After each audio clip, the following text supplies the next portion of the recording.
I'm so grateful for his peace and his love, his peace that surpasses all understanding. No matter what the situation, God's grace is sufficient for you and I. It never, never runs out. For he's a way maker. He's a miracle working God. Let us become more aware of your presence. Let us experience the glory of, I don't know about you, but I feel his presence in this place. Let us become more aware of your presence. Let us experience the glory of your goodness. Even when I don't see it, you're working. Even when I can't feel it, you're working. You never stop working. You never stop working. Even when I don't see it, you're working. Even when I can't feel it, you're working. You never stop working. You never stop. You are here, moving in our midst. Worship you, Jesus. I worship you. I worship you. Yeah, you are here, working in this place. I worship you. I worship you. No matter the situation, you are waymaker, miracle worker, promise keeper, light in the darkness. My God, that is who you are. I'm so grateful for my God. Waymaker, miracle worker, promise keeper, light in the darkness. My God, that is who you are. Say, you are here, touching every heart. I worship you. Oh, we worship you. I worship you. Oh, you are here, healing every heart. I worship you. I worship you. Nothing's too difficult for my God. He is a waymaker, miracle worker, promise keeper, light in the darkness. My God, that is who you are. He loves you today. A waymaker, miracle worker, promise keeper, light in the darkness. My God, that is who you are. Come on, wherever you are, I want you to declare with me. That is who you are. That is who you are. You're a way maker. It's who you are. That is who you are. Nothing is too difficult for my God. That is who you are. Everybody lift it up and say, that is who you are.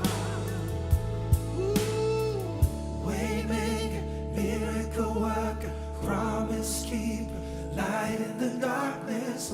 My God, that is who you are. Oh, I'm never alone, never alone. Waymaker, miracle worker, promise keeper, light in the darkness. You won't forsake me. God, that is who you are. Let us become more aware of your presence. We want to know you, Jesus. Let us experience the glory of your goodness. For you. Yes, we do. Let us become more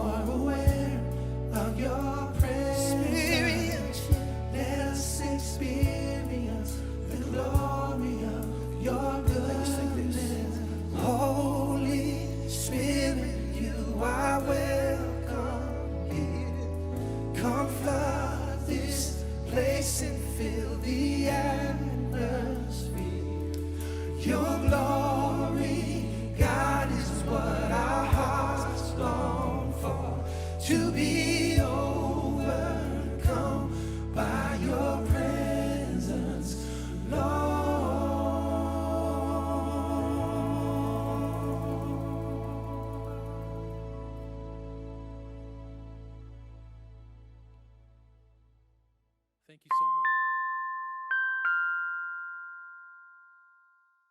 December 26, 1999. Edison, an Adventist pastor in Trujillo, Peru, was concerned about the time because they had woken up late after packing the night before.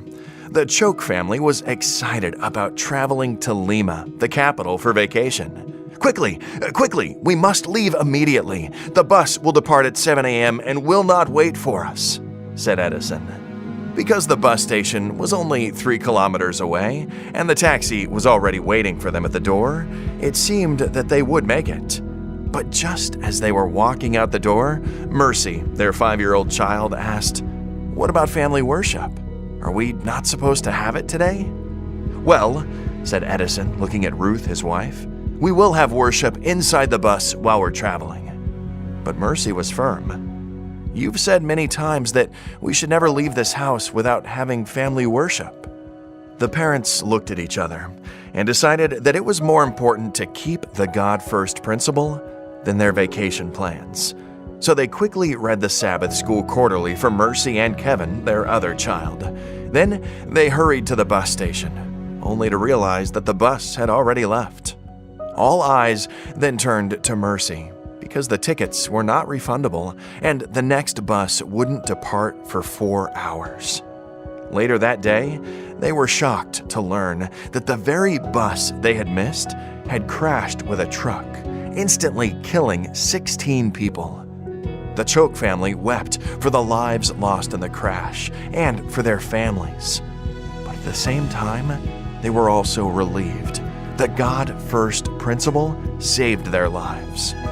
Edison and Ruth now work at the South America Division office in Brazil. Mercy is a pastor's wife, and Kevin is a pastor, both also in Brazil. As you worship God with your tithes and promise, renew now your decision to put Him first in all aspects of your life. May we put our desires last and God first.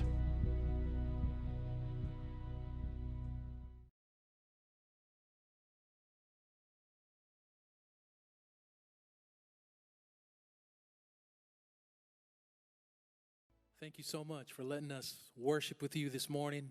Pastor, thank you for trusting us to come into your homes, the families of your church, just to do what we need to do most right now. It's praise and worship Jesus. So it's been an honor for me and my brothers to be a part of this experience with you. We want to sing a song that we wrote a few years ago.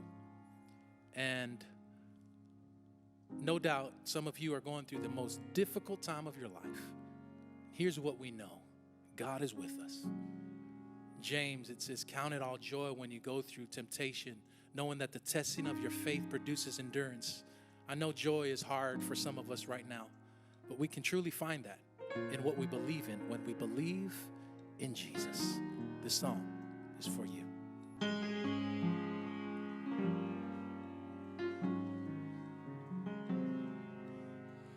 You hold my future in your hand, a solid rock and shifting sand. Every promise in your word is life inside of me. I believe, I believe, I believe, I believe. No one like you, the only true God.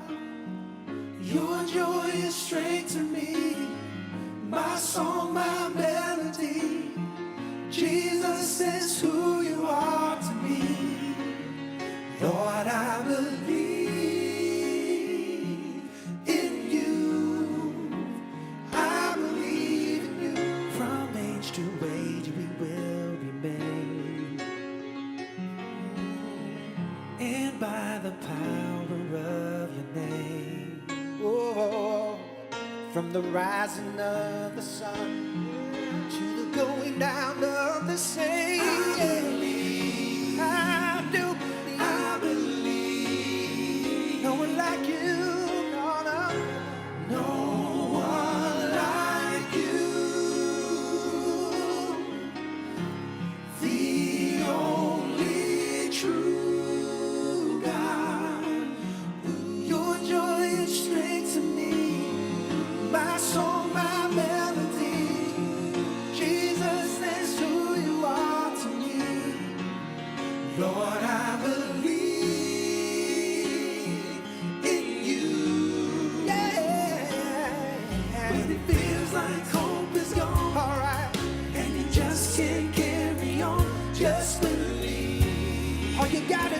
believe.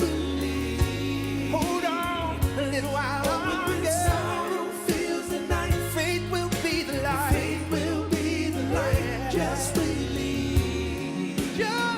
Just believe.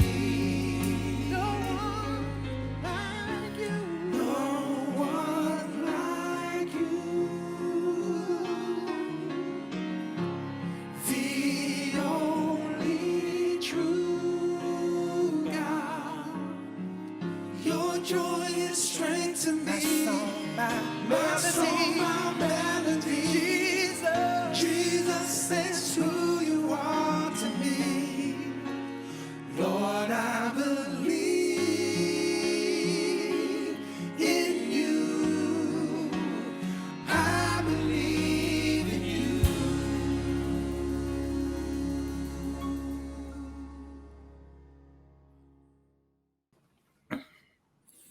All right. Hi, everyone, and welcome back to another series. It's our final one for the year, and we just want to say thank you so much for everyone who's been tuning in and watching and just being a part of our Harvest Church community. And I'm so excited for this month, especially because I have a special guest. He's a familiar face to some of us, or actually to most of us, because he shared last time. So we brought him back by popular demand. And so here we have Pastor Eddie Hypolite. Eddie, how are you? Hey, I'm good, Ray, man. Good to be with you. I'm in quarantine, so it's good to have company. It's good to have company in the room. How long have you been in quarantine for now, Eddie? I have been in quarantine now for 12 days. Oh, yeah, wow. 2 more days. 14-day quarantine. What does that 14 feel like? What does that feel like? You're on the home stretch now, and you got 2 more days of quarantine. Good. And the funny thing was, I thought I was going home Monday, but it was like Sunday. I was like, oh, you gave me back a day. Oh my gosh, I got change. You know, I got change out of it. You know. Yeah, that's so. So it's been okay. You know, once you get your head around it, like, look, this is it for the next 14 days. Yeah. So figure out what you want to do. Do you want to sleep all day? Do you want to, have you got stuff to do? Sorry, I just ate a massive old mango and I could just feel it just sitting on my chest. I hope it's a Queensland mango. You can enjoy that one on our behalf. That's just for you in your quarantine. And so you kind of just got to figure out how you're going to spend the day. I've spent the day vlogging, just doing a daily journal about it, and actually writing and catching up on work. Okay. I'm putting some ideas together for Brilliant. what I want to be doing next year, and that lot, and here and there, catching up on some of my favorite shows. So nice. It's been a mixture of each. You know? So you've been apart from your 2 lovely ladies, both Yvonne, your wife, and Rhea, your daughter. What are you looking forward to when you after these next 2 days? What are you looking forward to the most? I'm not sure. I feel like it's been a long time getting home. Yeah. So right now, I just want to be in their presence. Yeah. And I'll figure out the rest. Yeah. You know, I just actually want to be in their presence, journey home with them, get into my house. Yeah. Just sit down in my own space and be home. You know what I mean? I mean, the moment I see them, I'm home, you know, and then the 3 of us just get into our own space. So I think that's, you know, I know Yvonne will cook and she'll do all the other stuff. Yeah. And I'm looking forward to that.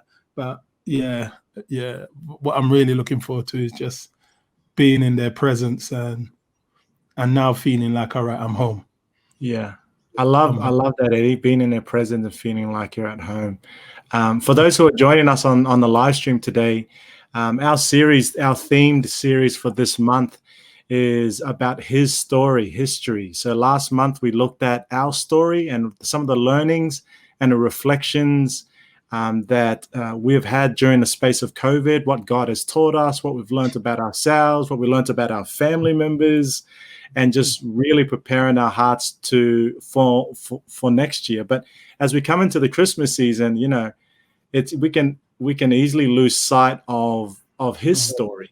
Obviously, you know, there's everyone's looking forward to Christmas because for the first time, the entire world has found an occasion such as Christmas to go, we need to celebrate this because everything else has fallen away, you know. What does Christmas mean to you, Eddie? What does Christmas mean to you? Christmas has always meant family to me.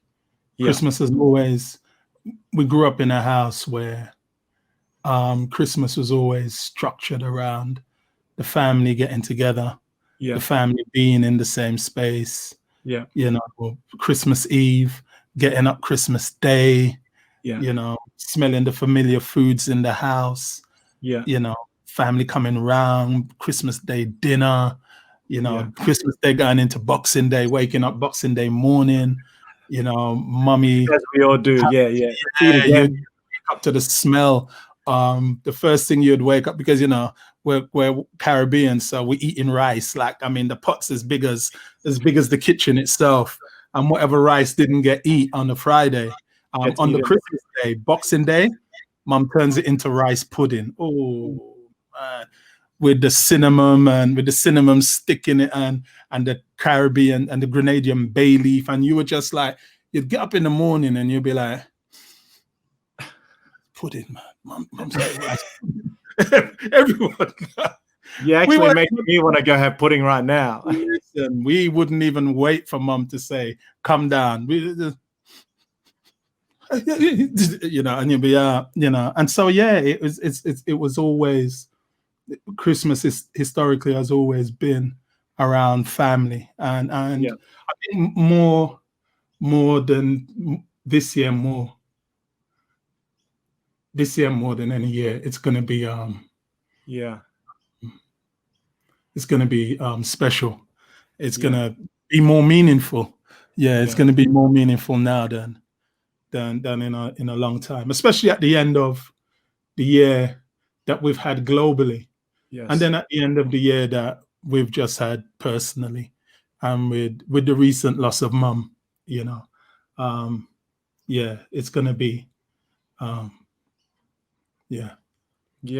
And you know, I guess for those who are watching in and probably wondering why, that's Pastor Eddie has been in quarantine because you recently flew back to the UK, to London there to say farewell and also bury mum, who was such a, according to your stories and your version, she was just like, I remember that line you said, like, she loved us like a mother but beat us like a father. I'm like, man, that is a woman. That is a woman. So and prayed over us like a prophet. And prayed over you like a prophet. And so and so I do connect with your comments of like, this one's very special because not only it's your first Christmas without mom, but also it's a Christmas that the world is just like such a weird place. No one ever expected it to be like this. But a world of like literally not only social distancing, but I think you and I spoke earlier in the year about physical distancing from family and friends. And it's the very thing that we are needing right now. And so you've been physically distant for almost 2 months from your wife and your daughter. Like you were saying, you're looking forward to getting home, but you've been physically distant from your family for many years because you live in Australia. Near enough to be here, but not close enough to be present. Near enough to be here, but not close enough to be completely present, you know. And I think this ties kind of globally and beautifully into this idea of the Christmas story. Tell us about that. Just the idea that, you know, the idea of sin being a separator and God being separated from us, you know, and he sent word through prophets and he sent word through kings, sent word through visions, he sent word through dreams. But even God's network ran out of credit. In the end, he was like, nah, all right, I got to go myself. Wow. I've got to go myself. Like, I can only speak so much through other people. I know sin has found a way to separate us, but I'm going to find another way to get back. And so I think that's what makes the Christmas story so beautiful, that for the first time since Eden, Yeah. God is with us again, literally with us again. He's covered in human flesh, but he's here. Yeah. He's here. Yeah, he's walking with us. We can see him, we can understand him. We understand what he, because we forgot what he loves like. We forgot what he sounds like. We forgot how we feel about him. We forgot how he feels about us. Yeah.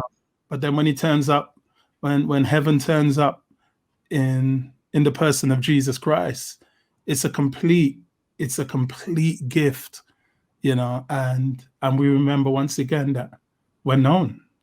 Yeah. We're known, we're loved. Yeah. We were never forgotten. Yeah. And so for me, Christmas is always the reminder of that. But I think it's the reminder that the world needs right now. This isn't just a story of just a baby being born in a manger. This is the story that God didn't forget us. He kept his promise. Yeah, he kept his promise. He said he was going to send a seed, and he would not be separated from us, and he kept his promise. We come from him, and then he comes from us. Eddie, I wanted to ask, and I know, I think there have been a few moments right now, like, you're probably watching, it's like, man, it's such an emotional, because it's everything. We're just at the melting point of, particularly for your journey. So I'm gonna push in a little bit more and I'm gonna go a little bit backwards in order for us to go forward, and then we'll wrap up for our session. But when you were growing up at home, and I guess, I'm gonna prepare it by saying what you said about that Jesus was the gift, like he was the hope.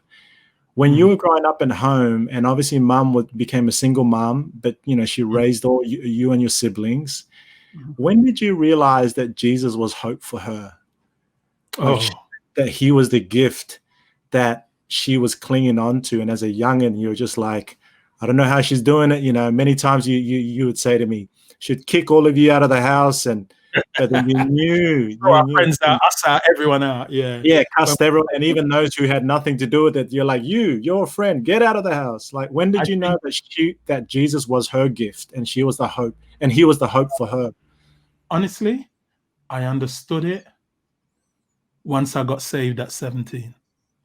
17, wow. Once I got saved at 17. You know where the Bible says that spiritual things are only spiritually understood? Yeah. So I knew that God was with our family. I knew that God protected our family. I know that my mother's prayers, because your mother's prayers. Yeah.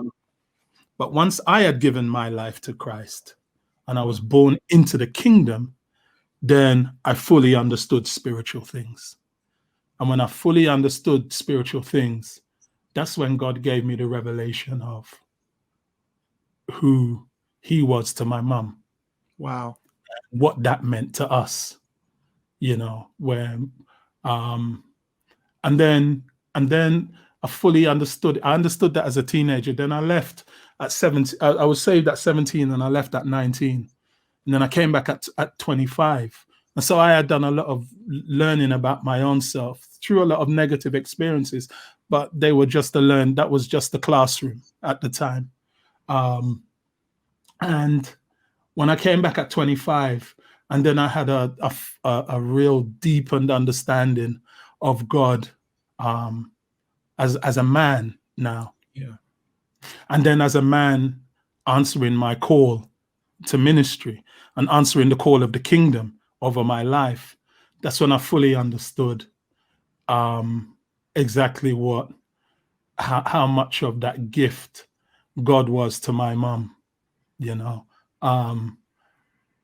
My mom, she raised us. She raised the last 5 of us, but there are 10 of us. You know what I mean? There are 10 of us, and she raised the last 5 of us. 10 of us, 8 living now. But she raised the last 5 of us after my father left, and God had promised her, I will be a husband to you. I will be a father to these children. I will take away the reproach from your name. And it wasn't only until I was in my 20s and I was my life was walking in the call of this kingdom, that God just gave me deeper insight into exactly who my mother was and what God meant in her existence. And I understood the depth. I understood exactly why it was that when I found myself in situations that I was in during my life, and I couldn't figure out how did I get out of this. I realized that God was keeping the promises that he made to my mom, to be the father to us, to be the husband to her. And so, yeah, it was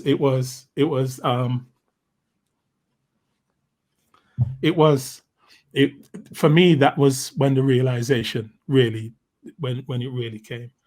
And it was a beautiful realization, because what he did actually is when I turned 50. When I turned 50, I remember he spoke to me really clearly, Ray. And he said, you know those promises that I made to your mom? Yeah. And I was like, yeah. He said, I made them to you too. You were just too young to understand that. Wow. But the promises that I made to your mom, to be a husband to her, father to you, I was making them to you. I was telling you also, I'm going to be a husband for your mom, and I'm going to be your father, and I'm going to take the reproach away from all of your name, you know. So in that sense, the gift that he gave to her has passed on to me. Wow. In that sense, I understand it, that the gift that he gave to her has passed on to me. Yeah. Man, that's so beautiful, Eddie. And thank you again for sharing from your heart. I have one last question. And I guess it's a follow-on from that last one. So we have this beautiful gift called Jesus. We're coming into, we're listening to all the Christmas albums and all the Christmas music and the jingle jangle, whatever it is, and and we're getting excited to just be in the season of just family. Christmas for me is just about being present with family. Like, so if there is someone who's watching in today, what do they need to know about the gift that we have experienced, and tying that into the season of his story or Jesus' story? Yeah. The gift is a story, but it's a true story. Yeah. And when the angel said to those peasant shepherds that unto you today a child is born, that in the language that it was spoken, the subjects, the part of speech is what they call a present continuous. So unto you today, and tomorrow today, and the day after today, and right now in 2020, December 25th, today, that child is our gift today. Wow.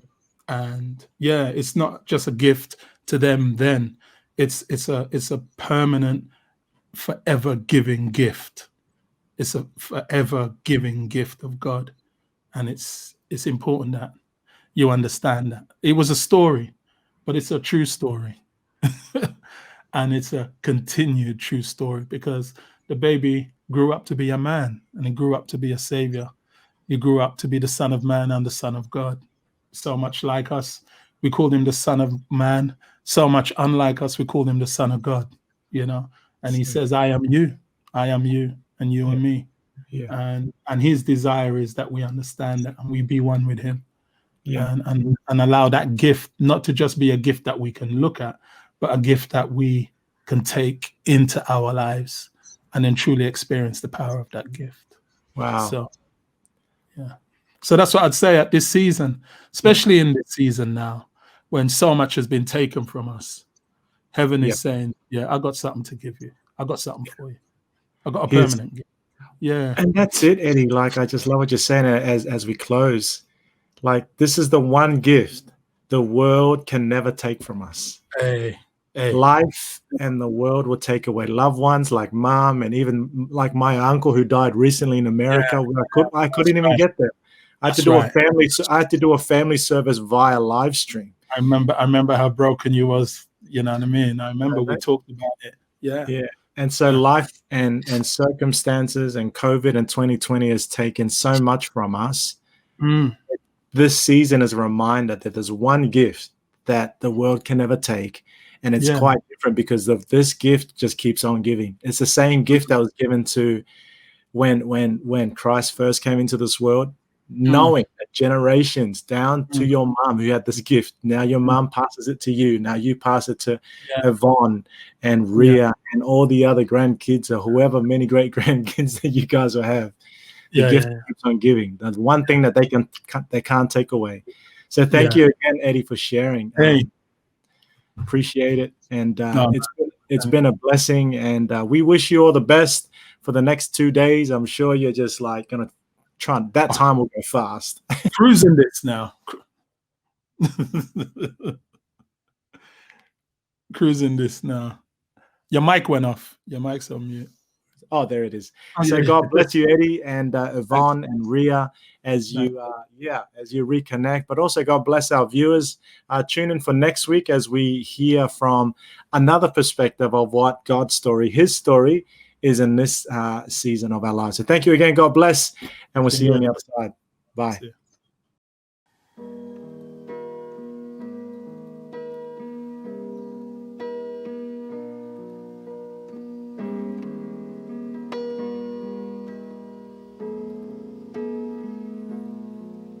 There are moments in my life when it's hard to carry on. When I think about a sister and all the loved ones that are gone, friends and close relations somewhere on the other side, they've passed on to forever, but the love will never die. Sometimes this tired world starts bringing my heart down. Gotta bear the cross if you want to wear the crown. I often get impatient as Father Time keeps dragging on. I've waited through the darkness, now I'm ready for the dawn. Ready for the dawn. I want to see heaven where the faithful carry on. I want to see heaven, oh Lord. I want to see heaven where the pain of sin is gone. I want to see heaven, oh Lord. I want to see heaven.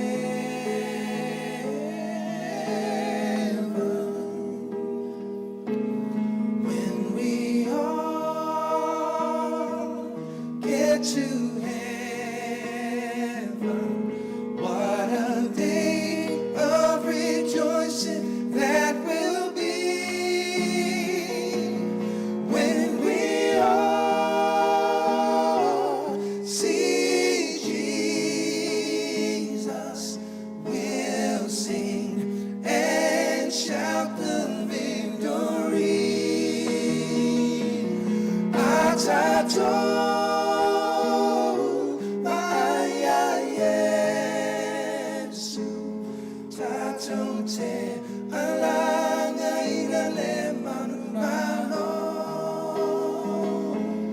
We'll sing and shout the victory. We'll sing and shout.